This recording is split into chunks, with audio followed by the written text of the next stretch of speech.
तेनालीराम की बुद्धि। बहुत समय पहले की बात है। विजयनगर में हद से ज़्यादा गर्मी पड़ रही थी।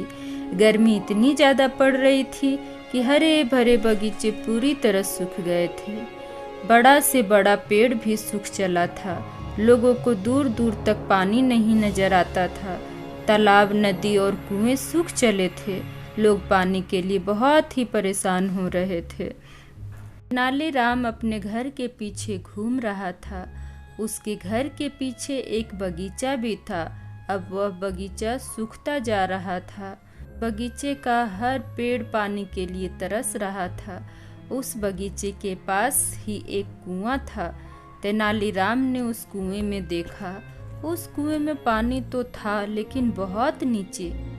1 से 2 बाल्टी पानी निकालने में कोई अपना हिम्मत छोड़ दे। तेनालीराम अभी सोच ही रहा था कि कैसे बगीचे को पानी दिया जाए ताकि यह फिर से हरा भरा हो सके। तभी उसकी नज़र 4 व्यक्ति पर गई। वह चारों व्यक्ति तेनालीराम के घर की ओर इशारा कर रहे थे।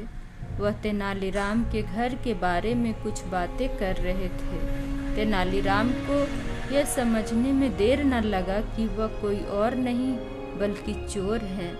तेनालीराम के दिमाग में एक योजना आया।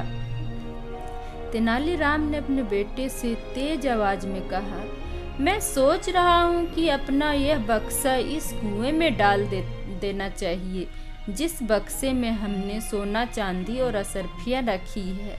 किसी को शक भी नहीं होगा कि हमने अपनी कीमती चीज को इस कुएं में रखा है।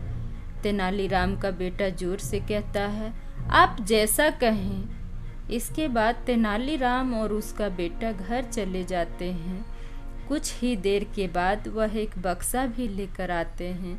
वह बक्सा काफ़ी भारी होता है। वह दोनों इस बक्से को कुएं में डाल देते हैं। कुआं में बक्सा गिरने की आवाज़ को वह चारों चोर सुन लेते हैं। इसके साथ ही उन चोरों ने तेनालीराम और उसके बेटे की बात को भी सुन लिया था। वह सभी चोर बहुत ज़्यादा खुश हुए। इसके बाद वह वहाँ से चले गए। रात होते ही चारों चोर उस कुएं के पास आते। वह कुएं के पानी को निकालना शुरू कर देते हैं। वह बहुत मेहनत के साथ उस कुएं के पानी को निकालते हैं। वह सभी कुएं के पानी को सारी रात निकालते रहते हैं। अब सुबह होने को होता है। तभी उन्हें एक बक्सा नजर आता है।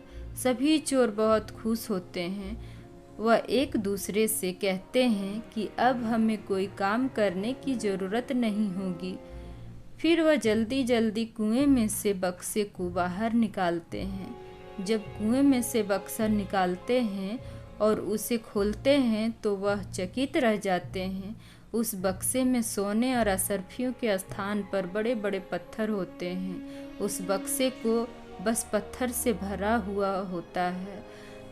वह चोर समझ जाते हैं कि यह तेनालीराम की बुद्धि है। वह अपनी जान बचाने के लिए जितना जल्दी हो सके उतना जल्दी भागते हैं।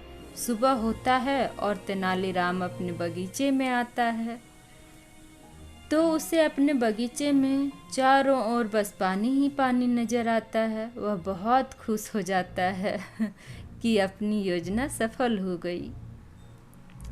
जब तेनालीराम ने यह घटना महाराज को बताया तो वह बहुत हंसे और बोले, चोरों को शायद यह नहीं मालूम था कि वह तेनालीराम के घर आए हैं। तो दोस्तों, अगर यह कहानी आप सभी को पसंद आया हो तो चैनल को लाइक करें, सब्सक्राइब करें और बेल आइकन दबाना ना भूलें।